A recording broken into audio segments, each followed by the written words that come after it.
Como podemos, dentro da compreensão humana, dizer quem é Deus? É difícil para nós, em uma única palavra, fazer uma descrição de quem é Deus. Até mesmo o apóstolo Paulo, em Romanos capítulo 11, versículo de número 33, ele diz: ó profundidade da riqueza, tanto da sabedoria como do conhecimento de Deus. Quão insondáveis são os seus caminhos. E na tentativa dele descrever o que Deus fez na história, em escolher alguns, ele falou que o homem não depende dele de correr atrás, mas sim Deus de usar misericórdia, porque o amor de Deus, ele transcende o conhecimento do homem. Então, eu falo, Deus é profundo demais para a gente até aconselhar a Deus ou entender os intentos de Deus. A palavra dele faz uma amostragem da vontade de Deus para as nossas vidas. E aqui a gente vê que alguns homens veem Deus de maneiras distintas. Como, por exemplo, Davi, Deus como um bom pastor, e tem um texto muito conhecido por nós, o Salmo de número 23, o Senhor é o meu pastor e nada me faltará. E ali tem a continuidade do texto. Moisés fala de Deus como um fogo que consome, um Deus que é zeloso. E aí, conhecendo a história do mover de Deus no deserto, via que Deus era zeloso e cuidava do seu povo. E Jeremias vê, e nós vamos tratar esse aspecto nesse texto que vamos refletir, que Deus é a fonte da água viva. Então, o que significa essa maneira de falar acerca de Deus e o que queremos dizer quando falamos que Deus é a fonte da água viva? A água, frequentemente, a água simbolizava e simboliza a bênção, o refrigério espiritual outorgado por Deus. E se nós olhamos o Salmo 23, versículo 3, relata: refrigera minha alma, guia-me pelas veredas de justiça por amor do seu nome. A água é a molécula mais importante do corpo humano. Ela predomina abundância no nosso organismo. Há uma variação que tenhamos em torno de 65% a 70% desse líquido de água no nosso corpo. E essa variação está aí pela idade, pelo sexo e também pela quantidade do tecido adiposo que a pessoa possui. O versículo-chave desse texto, ele está retratado no versículo de número 13, porque 2 males cometeu o meu povo. A mim me deixaram o manancial de águas vivas e cavaram cisternas rotas, que não retêm as águas. Então, diante disso, aqui Jeremias começa a chamar a atenção. E é interessante que no chamado de Jeremias, ele teve muito temor, porque ele não se sentia capaz de enfrentar um grupo de pessoas que estavam numa caminhada. Eu trago na memória quando a gente vê Moisés, e mesmo Moisés, poxa, quem é Moisés para chegar diante do faraó e falar assim, olha, deixa o meu povo ir. E ele tentava de arrumar todas as desculpas possíveis, porque se sentia constrangido em falar o que Deus queria que ele falasse. E quando nós olhamos aqui para a vida de Jeremias, nós vamos deparar com a mesma realidade de um homem que amava a Deus, mas temia falar aquilo que Deus tinha determinado para ele falar. E ele se questionava, tipo assim, Senhor, eu posso falar, mas essa palavra é meio dura, põe outra pessoa no meu lugar. E muitas vezes, irmãos, as nossas conveniências e as nossas relações humanas nos impedem de falar a verdade para as pessoas, com medo de talvez machucá-las. E aí vale o lembrete que a gente pode falar com sabedoria, com discernimento e com amor, mas a verdade, ela sempre tem que ser falada, e é uma forma da gente trazer a pessoa a uma reflexão daquilo que ela está fazendo de errado. E era justamente nessa situação que Jeremias estava se deparando. Ele fala, vocês estavam cometendo coisas más, Vocês, ao invés de desfrutar da água viva que Deus estava concedendo na condução daqueles que submetem ao seu senhorio, vocês estavam cavando cisternas rotas ou cisternas rachadas. Eu não sei se é a mesma linguagem de todos nós, para a compreensão melhor da exposição. As cisternas rachadas são aquelas cisternas que você prepara, cava um buraco profundo e ali você coloca água e bombeia a água para tirar, outros tiram com balde. Não é muitas vezes a realidade de um grande centro como São Paulo, mas quando você vai para os interiores e, por exemplo, o sertão nordestino, é comum situações como essas.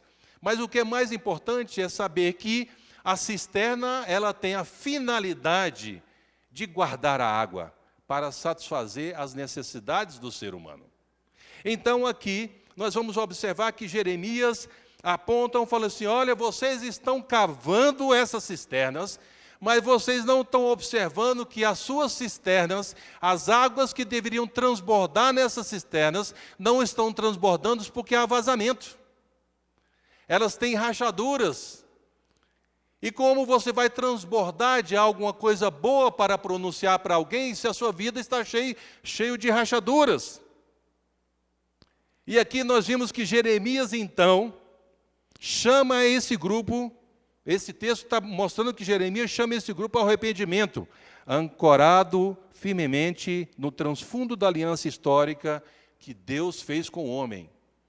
A gente fica, muitas vezes, analisando, achando que a imagem que devemos ter de Deus é uma imagem de um Deus simplesmente, de um Deus prestacional. Ah, Deus, abençoe a minha vida no emprego, porque eu estou precisando de uma melhoria no emprego ou algumas situações que precisam ser ajustadas. Senhor, abençoe a minha família, porque nós temos algumas situações que precisam ser trabalhadas. Senhor, abençoe a minha vida. E assim nós olhamos a imagem de Deus, um Deus que é poderoso, mas é um Deus que só está ali para beneficiar a mim mesmo, olhando as minhas próprias necessidades. Mas esquecemos que a aliança que Deus faz com o homem requer também obrigações.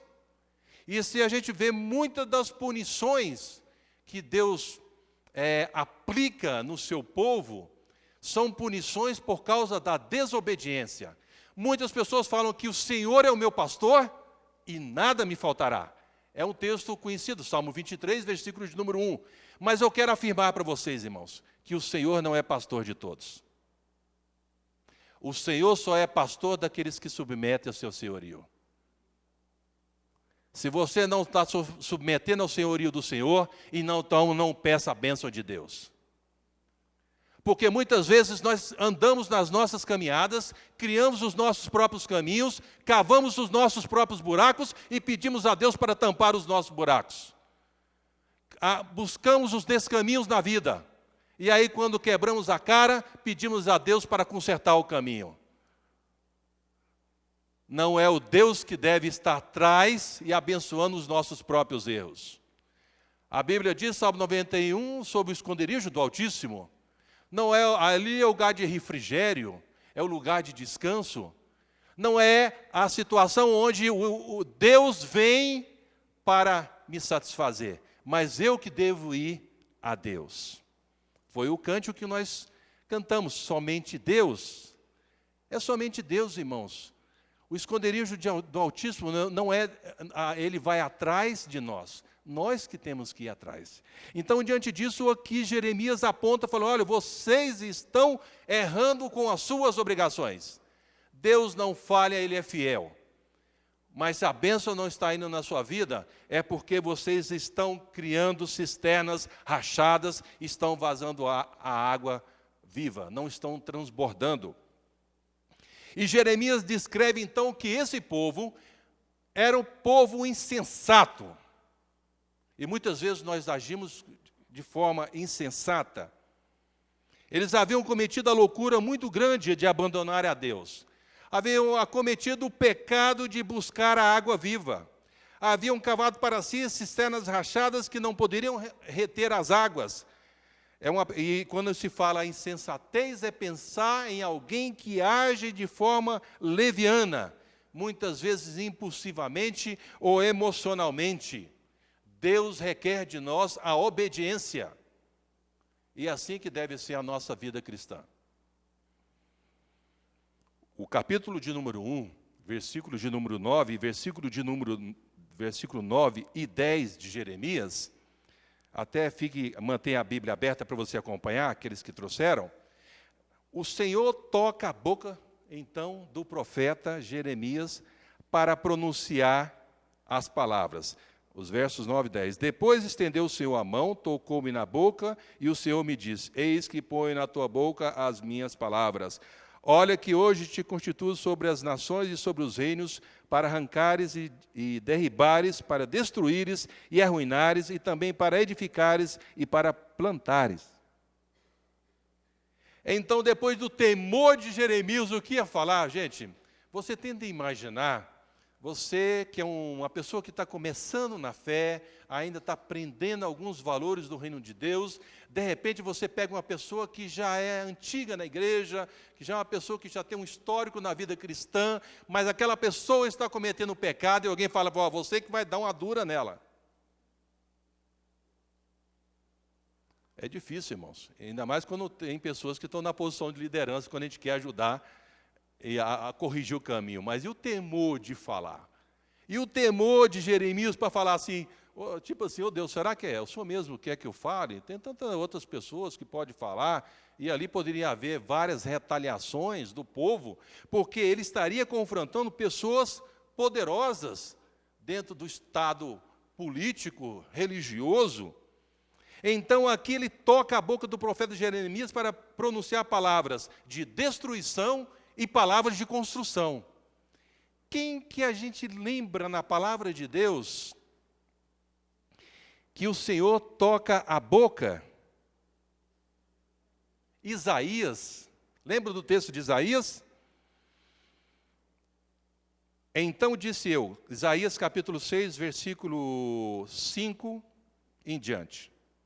Então disse eu: ai de mim, estou perdido, porque sou homem de lábios impuros, habito no meio de um povo de impuros lábios, e os meus olhos viram o Rei, o Senhor dos exércitos. Então um dos serafins voou para mim, trazendo na mão brasas vivas, que tirara do altar como atenais.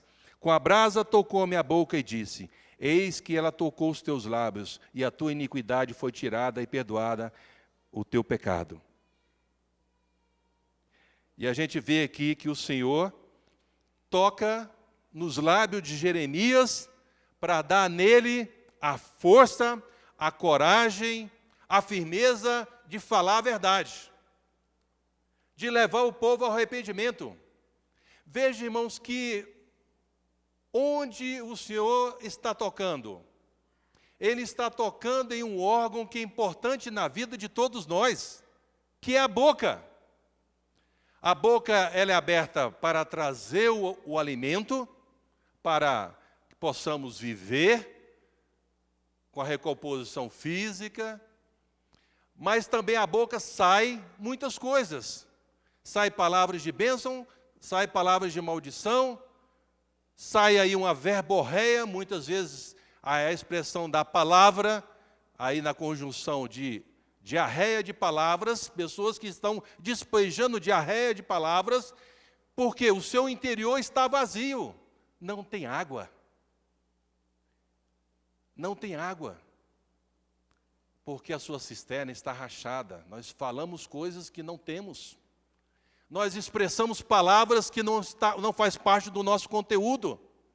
Nós não pronunciamos palavras boas na vida das pessoas, porque nós somos vazios, somos secos, somos cisternas rotas.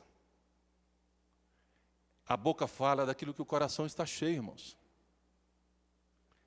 E a gente fica querendo, muitas vezes, relativizar a questão do pronunciamento, da adequação das palavras, porque vivemos em outra cultura, outra realidade.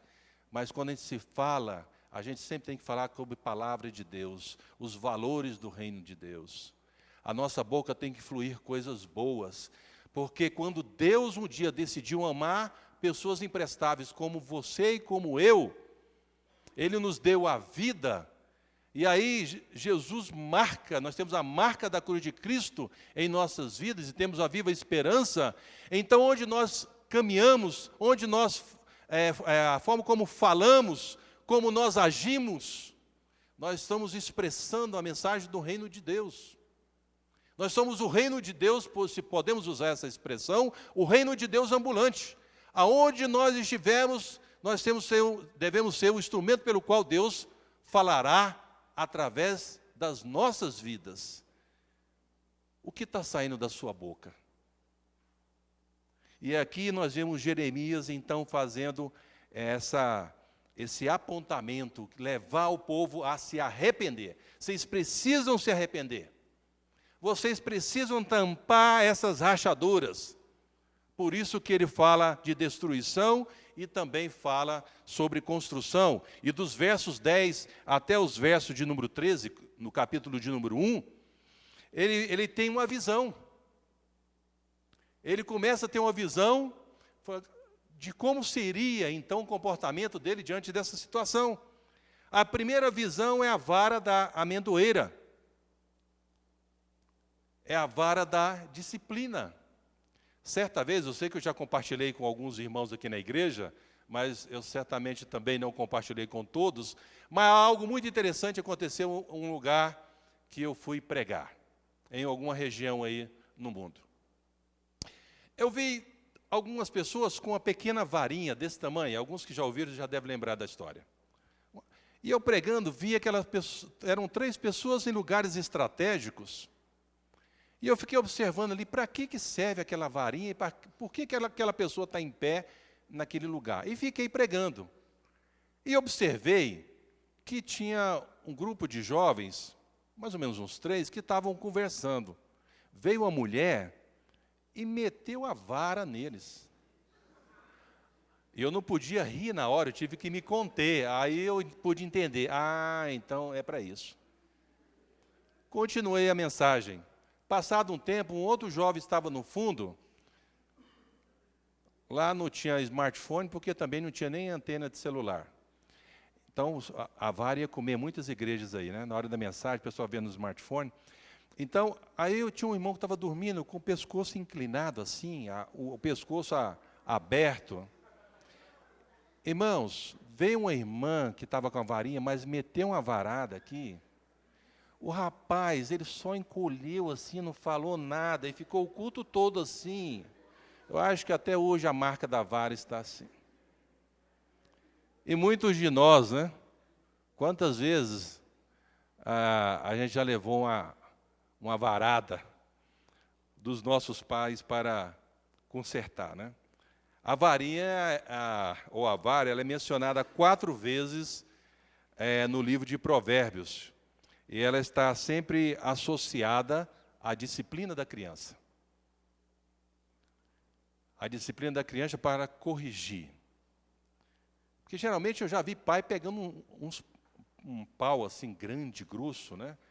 E tacando tudo quanto é jeito, tentando bater no filho, correndo atrás. Já vi situações como essa. Mas a varinha, eu fiquei pensando assim, mas por que geralmente tem essa orientação da varinha, né? No caso da correção da criança. É para não machucar, mas para trazer dor. Para pensar e refletir.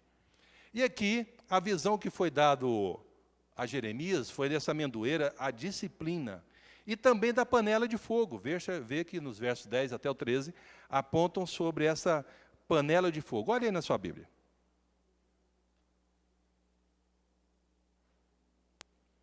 Mas quem eram essas panelas de fogo aqui relatadas pelo texto? Eram as tribos inimigas, porque elas começaram a rodear, eram as tribos inimigas do norte, eles chegaram na porta de Jerusalém e começaram a rodear, então eles estavam diante também de um grande temor. A visão de Jeremias é falar assim, olha, a disciplina, ela vem, traz dor, mas também ela traz restauração. Por isso que é importante falar a verdade. Mas para falar a verdade, a gente tem que viver a verdade. Então, Jeremias faz isso aí. Aí, diante desse quadro, já que Deus falou, não, é você mesmo que vai. Depois que o Senhor toca nos lábios de Jeremias, Depois que o Senhor faz essa mostragem da visão, qual é a palavra que o Senhor dá a ele? Verso de número 17, capítulo 1. Cinge os lombos. O que é cingir os lombos? Pensando há mais de 3.000 anos atrás, era muito comum os homens e as mulheres vestirem, tipo vestido mesmo. E eram vestidos largos, né? E muitas vezes quando você ia trabalhar, ia fazer alguma coisa com muita força, ou exigia um exercício maior do que o normal, ou quando você queria ter uma liberdade maior de movimento, um trabalho mais pesado, então as pessoas tinham que cingir os lombos. Agora, essa expressão de cingir os lombos, esse ato aqui é o ato de você prender a roupa com um cinturão.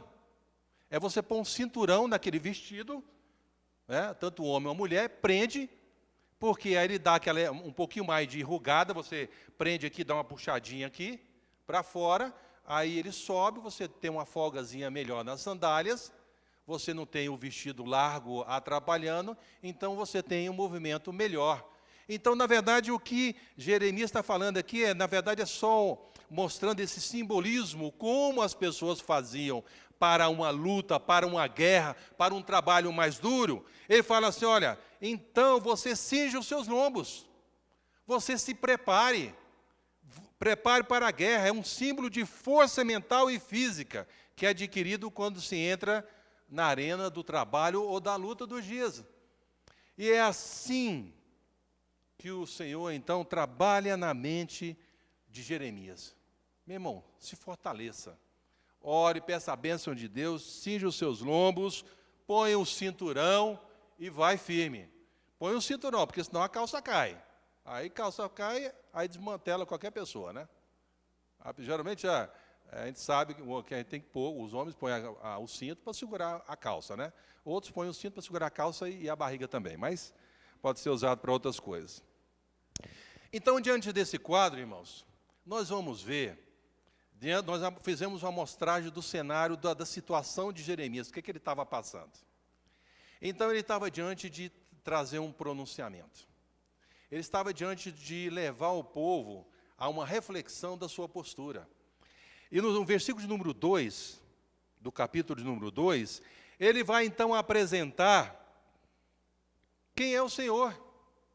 A gente tem que trazer na memória, como diz Lamentações de Jeremias, capítulo 3, versículo 21, trazer na memória aquilo que pode dar esperança. A gente tem que resgatar na nossa mente os grandes feitos de Deus no mover da história, para saber que Deus continua sendo um Deus da aliança, mas também é um Deus que manifesta a sua ira para aqueles que são desobedientes.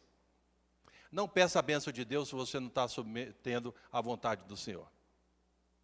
Arrependa-te. A mensagem que devemos dar às pessoas constantemente é mensagem de levar ao arrependimento e à confissão de pecado, não importa com quem você esteja. E chegar ao lado para ajudar a pessoa. Então, nós vimos aqui que ele é a fonte do caminho seguro. Aqui o versículo 2 mostra que Israel tinha o privilégio de ser guiado por alguém que lhe dava segurança e supria as suas necessidades. Mas esse povo debandou.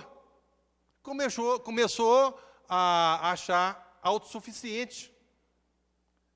E aí, a palavra mostra que falou assim, olha, vai e clama aos ouvidos. Chega no ouvido deles e fale. Não é problema nosso, irmãos. Até quando nós vamos pregar o Evangelho, não é problema nosso e preocupação nossa de quem vai converter o Evangelho. Você não é a quarta pessoa da Trindade, não se preocupe. Só tem Deus Pai, Deus Filho e Deus Espírito Santo. Cabe a você, por obrigação, pregar o Evangelho. Cabe a você, por obrigação, pronunciar a verdade de Deus. Compete a Deus o julgamento. Somente. Então, cumpra a sua missão. Então, a missão de Jeremias apontado, falou, olha, mostra para ele que eles estariam no caminho seguro. Porque Deus é o que dirige para o caminho seguro. Mas também o texto vai retratar, fala assim, olha, vai lá e clame. Vai lá e fale aos ouvidos dele. Vai lá no pessoal lá que está lá em Jerusalém e pronuncia a verdade. Na língua hebraica, o gênero da cidade é feminino, de modo que o poeta aqui, ele personifica como uma mulher. Ele fala de um relacionamento inicial de Israel com o Senhor. É como se o Deus se relacionando com a noiva, alguém que está tendo um laço afetivo com alguém e se relaciona, alguém que ama e quer sempre o bem da outra pessoa. Por isso que ele trabalha nessa perspectiva feminina. É mais uma forma de compreensão. E a gente vai observar que essas pessoas tinham a oportunidade de consagrar essas primícias ao Senhor. Mas malditos seriam aqueles que profanassem o que era sagrado. E a primícia aqui destinava uma porção da colheita que amadurecesse primeiro. A gente tem que tomar cuidado, irmãos, porque de repente a gente sempre dá sobra, né? Ah, essa camisa está furada, não usa mais, é feia. Ai, não, vou dar para alguém. Se você for dar alguma coisa para alguém, dá uma coisa boa. Dá uma coisa boa que você gostaria de ganhar. E foi assim, né? Eu já também falei isso para alguns irmãos, que quando foi no meu aniversário, quando eu completei 5.0, cada vez mais que eu envelheço, eu me sinto mais novo. E se vocês duvidam disso, vai no Facebook da minha esposa, vocês vão ver eu andando lá de longboard.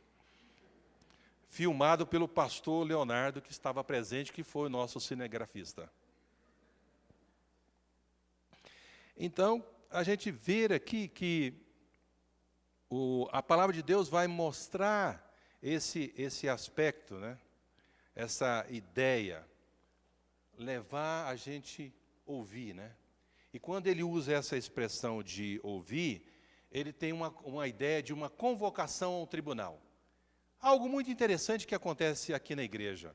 Normalmente, quando termina o primeiro culto, tem aquele pequeno intervalo e vai para o segundo culto, sempre vai alguém lá embaixo no refeitório, ali naquele momento, lugar de ambiente que a gente faz a refeição, e alguém, irmãos, vai iniciar o culto das 13 horas. Só que aqui, a expressão usada por ouvir, não é assim, irmãos, arrependa do seu pecado, peça perdão ao Senhor. Não, a ideia aqui é de um grito forte.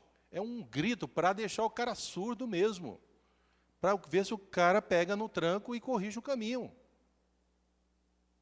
Então, o Jeremias, ele levou as pessoas a ouvir. Ele estava falando alto para as pessoas entenderem que eles estavam sendo convocados a um tribunal, portanto, precisaria de uma avaliação se seriam condenados ou não, se eles estavam certos ou não.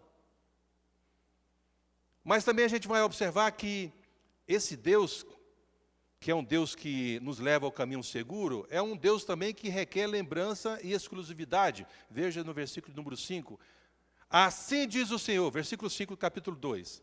Aqui é uma postura típica de um mensageiro que traz uma mensagem, não dele mesmo, mas do Senhor. Ele está falando assim, assim diz o Senhor, não sou eu, não é palavra minha.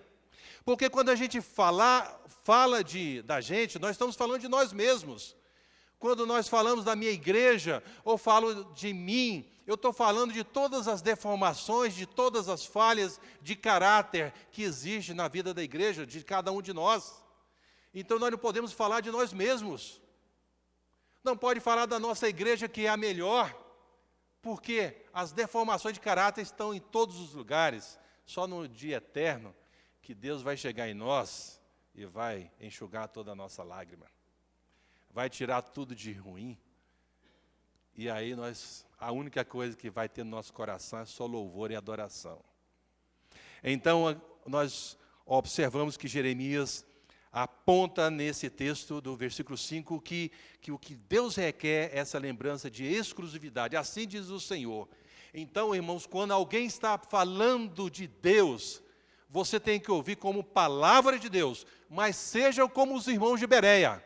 Constate se o que a pessoa está dizendo é compatível com os valores das Escrituras. Porque tem muita gente falando bobagem aí. E muitas vezes pessoas que ficam muitos anos na igreja tem uma vida histórica na igreja e acham que o que ele fala é o que está na Bíblia. Tome cuidado, irmãos. Não é a idade na igreja que nos leva a uma fidelidade do pronunciamento das Escrituras. Por isso que é importante a gente sempre ler a Bíblia. Por isso que é importante a gente fazer a checagem para ver se é isso mesmo que a Bíblia diz. Então aqui vimos esse apontamento, ele está falando assim, olha, Deus está dizendo, não sou eu. Então vocês parem e voltem para o que Deus quer falar para você. Largue tudo, volte seu pensamento para esse momento. Quando a gente vê esse momento, irmãos, como aqui estamos, não é um lugar de entretenimento. Não é um lugar de ficar batendo um papo. Não é um lugar da gente ficar ligado com o smartphone.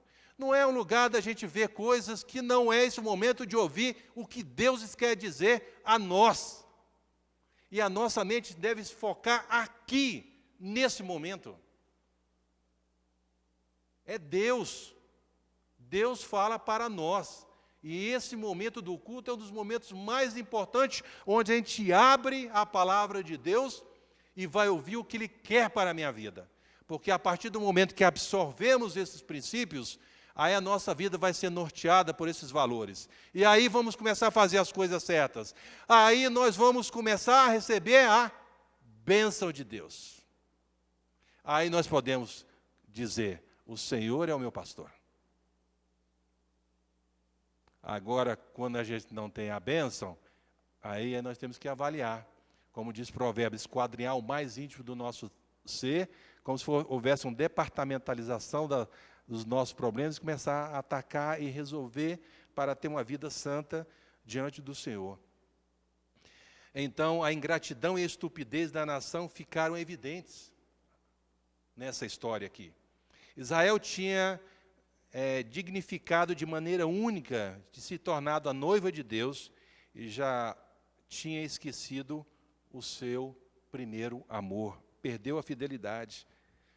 Perdeu a fidelidade a Deus e começaram aí as nulidades de outros ídolos, a outros deuses. Começaram a buscar outros deuses. E a gente fica pensando, não, mas meu Deus é só o meu Deus. Mas qual é o seu Deus, como cristão? Qual é o seu Isaac? É o seu computador, seu smartphone, seu Face, seu carro, sua casa? Talvez esse seja seu Deus. Porque você está colocando prioridade e definindo que isso é muito mais valoroso. O tempo e também o investimento. Então, aqui, Jeremias aponta, falou assim, vocês estão seguindo esses deuses vazios.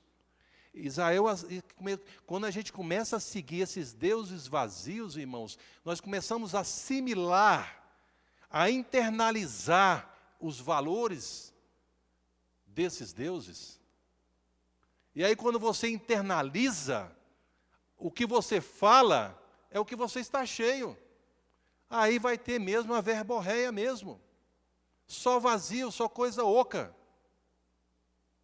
Se você quer melhorar a sua vida, se volte para o Senhor, se arrependa.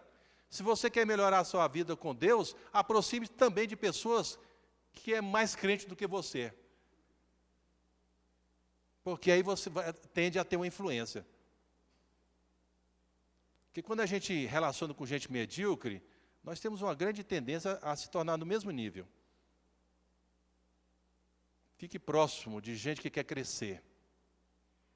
Fique próximo de gente que quer crescer. E ore para Deus abençoar aqueles que não estão crescendo para reavaliar suas vidas. Então Israel começou a distanciar de Deus e procurar esses deuses. A gente vê no verso número 7 também que aqui é apontado que esse Deus estava conduzindo e conduz a lugares de fertilidade. O povo conduzido para um lugar que estava gerando fruto, depois, e esses frutos bons, né? Pega o povo, sai do Egito, passa para o deserto, supra a necessidade, vai para a terra prometida, que teriam coisas maravilhosas, e nós somos assim, tão esquecidos, né, irmãos? Esquecemos dos feitos de Deus, esquecemos das promessas de Deus. o que Deus está preparado, começa a se prostrar diante do Senhor e fazer a vontade de Deus, irmão, que você vai ver a bênção de Deus sobre a sua vida. E quando eu falo a bênção de Deus sobre a sua vida, não estou falando de prosperidade, não. Que agora você tinha um carro velho, você vai ter um carro novo. Não, não estou falando nada disso, não. Sabe qual a maior bênção que um homem pode receber? E a maior bênção que nós recebemos como cristãos, na Epístola de Pedro, capítulo 1, quando ali estava falando sobre tribulações, ele fala assim, nisto exultai, não as tribulações, mas exultai, voltando ao texto anterior, está mostrando que a maior alegria que um homem pode ter é a alegria da salvação. Nós não conseguimos ainda compreender com profundidade essa bênção de Deus sobre a nossa vida. Mas Deus é tão profundo que a gente não consegue sondar. No dia eterno a gente vai saber um pouco. Mas vamos continuar. Então, significa essa terra de camelo que lembra os ouvintes da abundante produtividade daquela área. Eles contaminaram e fizeram abominações. Então, ao buscarem esses outros deuses, eles começaram a cometer pecados. E o que é o pior, irmãos? Que o povo estava cometendo pecado, mas a liderança também pecava. Essa liderança, versículo de número 8, mostra a negligência desses líderes. Veja que o texto fala sobre alguns deles aqui, o sacerdote, que a sua função especial era reconciliar as pessoas com Deus por meio de rituais dos sacrifícios. Tinha os que tratavam da lei, que conheciam aí a lei, ou as escrituras, fazendo uma atualização, responsável por ensinar ao povo os juízos de Deus, estavam sendo castigados por não terem experiência com o próprio Senhor. Aquela ideia, faça o que eu estou dizendo para você, mas não olhe para mim porque eu não vou fazer não. Talvez você não fale, mas as nossas atitudes refletem.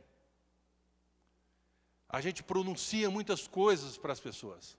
Falamos coisas que elas devem fazer, mas nós não fazemos. Então nós cometemos pecado também, irmãos. Nós fazemos parte dessas cisternas rachadas que não retêm água. Somos vazios tanto quanto. E a ira de Deus vai se manifestar nesses líderes. Pastores, aqui considerados como os governantes seculares, eram tão desobedientes, reprováveis, como os sacerdotes, que deveriam reconciliar as pessoas com Deus.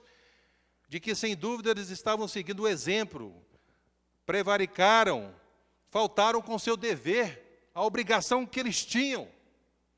Como também falo dos profetas da época, que recebiam inspiração de Baal e não do Senhor Deus. Ao invés de buscar a Deus, a vontade de Deus para pronunciar, buscava de outras pessoas. É muito comum em algumas partes do mundo, ao mesmo tempo está aconselhando com o pastor e ao mesmo tempo aconselha com a feiticeira. No continente africano você vê muito isso, o sincretismo religioso. E muitas vezes a gente fica aconselhando com um monte de gente, fica mais confuso do que clareia as informações, né? Então busca na palavra de Deus, peça pessoas para orar com você, compartilhe com pessoas, a Bíblia orienta isso. Mas tome cuidado, irmãos, de pessoas que não estão próximas a Deus e ficam dando conselhos errados. Se não tiver compatível com as Escrituras, afaste e repreenda. E também nós vamos ver que Jeremias aponta essa fonte inesgotável, né? Deus é inesgotável. Ele é a bênção que até Paulo, em Efésios, quando ele fala da superabundância, a expressão superabundância tem um significado de extravagância. Deus vai extravasar. Ele vai dar muito mais do que nós pensamos. Ele vai dar muito mais do que nós imaginamos. Agora, não espera ter uma compreensão agora, porque a gente muitas vezes não tem a capacidade de entender por que certas situações acontecem conosco. Por quê? Deus, por quê? Pode ter certeza, irmãos, que no curso da nossa história, a bênção de Deus está sendo extravasada para aqueles que se submetem ao seu senhorio, mesmo quando você não percebe, mesmo quando você não está enxergando. É a hora que a gente tem que praticar. Senhor, eu não estou vendo, não estou enxergando, não estou vendo a clareza, mas eu vou em frente confiado no Senhor. Então, aqui nós vimos que a água era necessária para satisfazer a necessidade do homem físico. Assim, Deus é essencial para o sustento da nossa vida espiritual. A gente fala tudo, e não fala que não tem tempo, irmãos. E não fala que você não tem tempo para ter comunhão com o Senhor. Vamos parar de mentir. Mentira é pecado. Na Bíblia não fala que tem mentirinha, ou tem mentirona, ou tem uma mentira. Mentira é mentira. Mentira é pecado. É a mentira do diabo. Você é seguidor de quem? Todos nós temos tempo. Todo mundo tem 24 horas, como todas as pessoas. O que nós precisamos não é mais de tempo. O que a gente precisa é de definir as nossas prioridades. E o tempo não é reciclável. Você não pode guardar 4 horas para amanhã você ter 28 horas por dia. O que você perdeu hoje, você perdeu. Então você tem tempo para muitas coisas. Você tem tempo para passear, você tem tempo para o clube, você tem tempo para o churrasco, você tem tempo para as redes sociais, tem tempo para televisão, tem tempo para pesca, tem tempo para fazer várias coisas. Mas qual é o tempo que você reserva para ter a intimidade na palavra de Deus? Como você quer saber a vontade de Deus se você muitas vezes nem lê a Bíblia? Ali está a palavra de Deus, é palavra de Deus. De capa a capa é palavra de Deus. Ela deve ficar encravada na nossa mente. E aqui nós vamos observar que o homem, quando o homem se afasta de Deus, logo começa a cavar cisternas para satisfazer a sua própria sede. E alguns estão cavando para satisfazer a sede de sua alma, ajuntando bens materiais. Outros põem a sua confiança no poder, pensando que ser feliz é ser poderoso. Outros mais querem substituir a fé em Deus pela fé na igreja. Outros substituem a fé colocando a fé na liderança. Mas todas essas coisas são apenas cisternas rachadas, cisternas vazias, cisternas sem águas. E quero concluir, irmãos.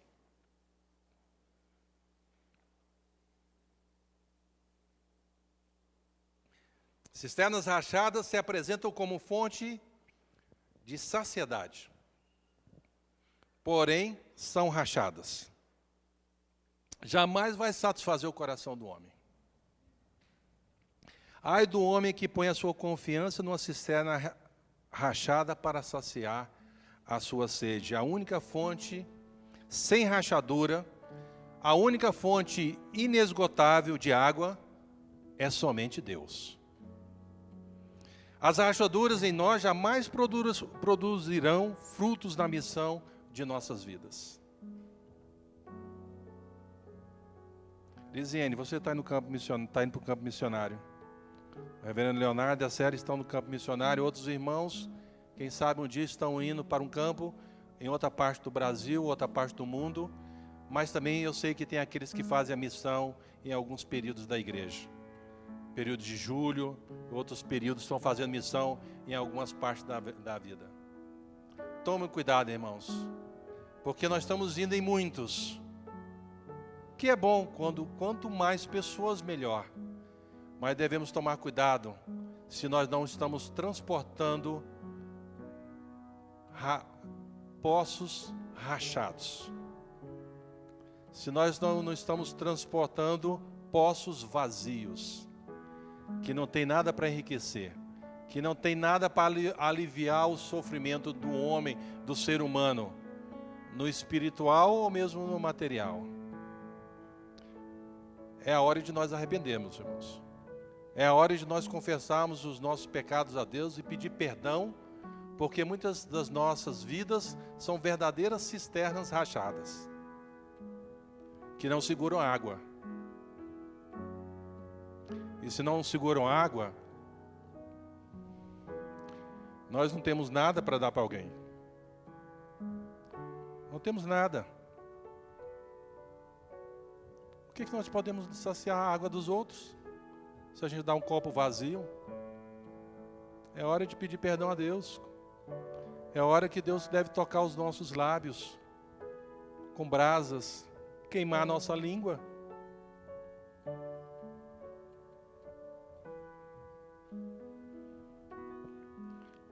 Com permissão ao pastor, Renan, como pastor da igreja, aqueles irmãos que sentirem a vontade de pedir perdão a Deus, fique à vontade.